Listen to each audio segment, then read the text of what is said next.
Unit 7. Listening. Exercise 4. You will hear two students talking to their tutor about a photography assignment. So you're off to Glen Affric next week in the Highlands of Scotland for your photography assignment? Yes, that's right. So have you got the map I gave you of Loch Affric and the surrounding area? Yep, here's mine. And mine? Loch means lake, right? Yes, that's right. Now, you've read up on it, so is there anything in particular that you want to look out for? Well, as I said, I'd love to get some really good shots of the pine trees, particularly old ones. You're going to see them all over. Look, there's a particularly big area of forest to the southeast here and several smaller ones. Yes, they're okay, but if you look at where the two lochs meet... Where it narrows in the centre of the map? That's right. You'll find some of the oldest pines there, up to 200 years old. Great, I'll mark that. What about red deer? Can we hope to see any? I guess they'd be more out in the open, in the non-wooded areas? Well, they like an area near the edge of woodland. So perhaps this largest area of forest here in the corner of the map? Yes.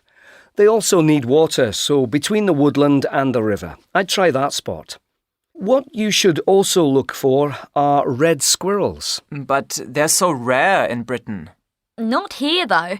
You might get a good picture of one among the pine trees near the loch. Close to the loch. Perhaps this south side of Loch Affric. Not right on the edge, though. That's where you'd look for birds.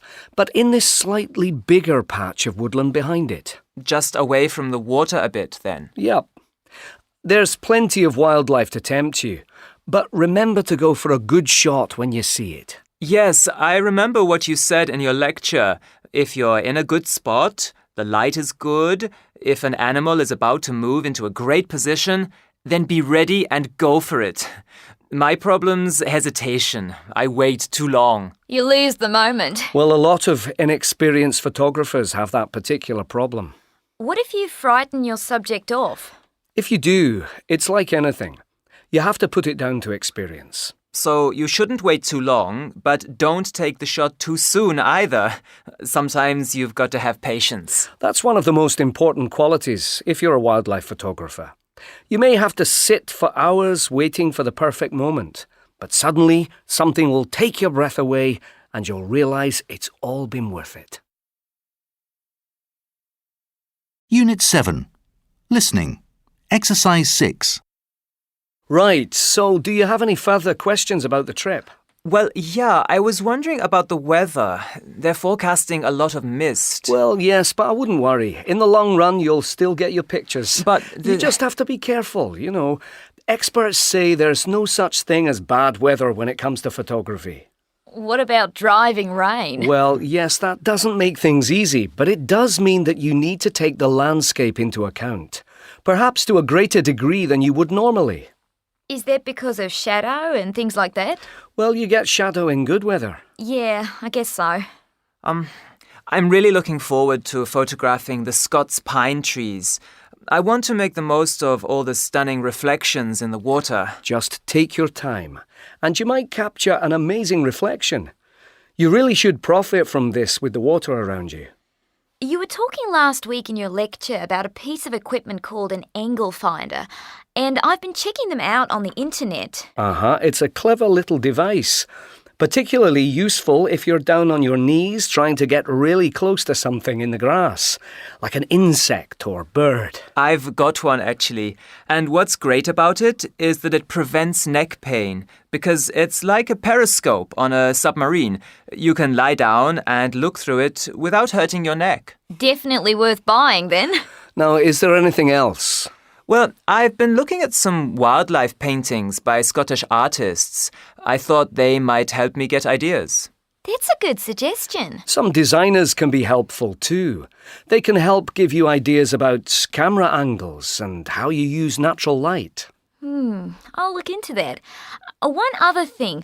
I know you said we should consider matters related to conservation when we choose a scene to photograph. I made that point because, well, images like the ones you're going to take can sometimes reveal some of the conservation problems faced by species and habitats.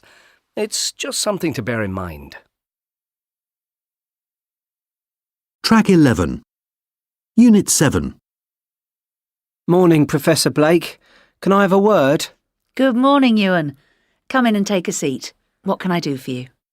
Well, at the weekend, I'm going to be doing a survey on birds in the Wychwood Nature Reserve. As part of your project on endangered British species, right? Right. The thing is, I've never done this before, and as you're a keen bird watcher, I was wondering if you had any useful tips. OK, sure.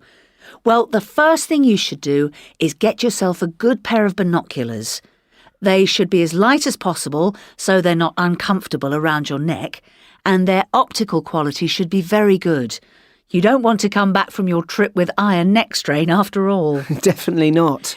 Now, the most important thing to do is to practice good fieldcraft. Fieldcraft? Right.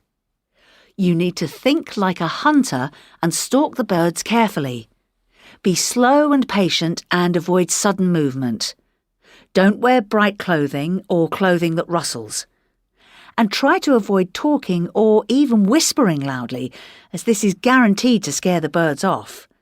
If at all possible, you should also try to camouflage yourself against the background and keep below the skyline to avoid being seen by the birds. What about identifying the birds? Well, some people take a guidebook with them, but they then spend the whole time with their nose buried in it rather than watching the birds. My advice is to leave the actual identification of the bird until last. OK. So what should I do?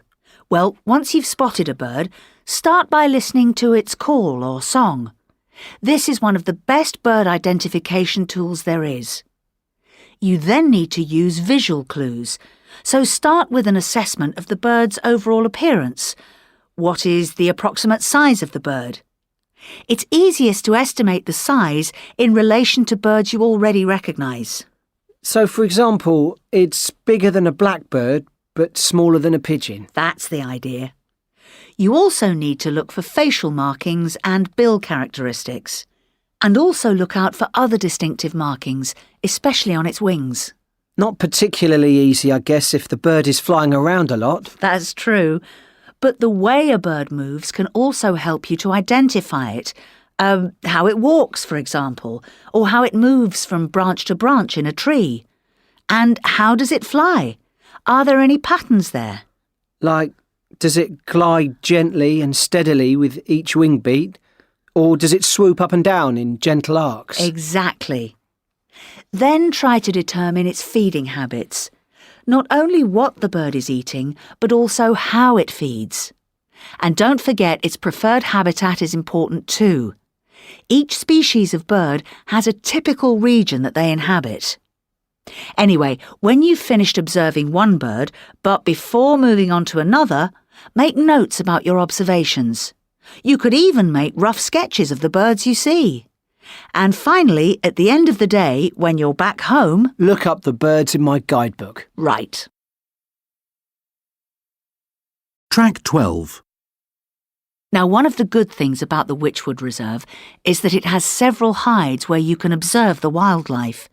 Have you got a map of the reserve? I have. Great, I can show you where the best ones are. OK, so you've got the entrance to the reserve here in the south, and there's the sea to the north. Now, there are several hides, and each one is named after a different bird. OK. The best ones are goose hide, eagle hide, and cuckoo hide. So let's start with goose hide. This is the best place for spotting water birds, freshwater birds, that is. On your map, can you see a lake on the right, beyond the woods by the entrance? I've got it. There are two hides there, and goose hide is the one on the far side. It's better than the other one by the lake because it's hard up against the hill behind it, which helps to camouflage it slightly. No skyline, you see. And you can get to it by taking one of the paths around the lake. The one running anti-clockwise is shorter, but it's a bit marshy, so you might want to go the longer way, which takes you around the north side of the lake. Right. To get to Eagle Hide, which will give you the best opportunity to see birds that frequent hills and mountains, follow the same path from the entrance and around the north side of the lake, but turn left where the path forks, shortly before the bridge over the stream. Then head towards the sea. You'll find Eagle Hide where two paths meet. You'll get some great views of the hills on either side. Great. What about woodland birds? You've got a few options here, but like I said, Cuckoo Hide is the best one. See the wood in the west of the reserve, the larger of the two on that side? Uh-huh. That's where you'll find Cuckoo Hide. It's on a raised platform, so you're right up in the trees with the birds. That sounds great. Right, well, good luck.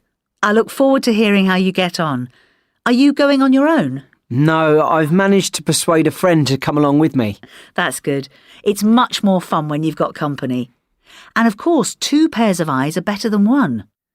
Also, check the weather forecast before you go, because it won't be a very enjoyable experience if you find yourself walking around the reserve in the pouring rain. Oh, and don't forget there aren't any restaurants or cafes in the reserve, so it might be a good idea to pack something to eat in your bag alongside your binoculars.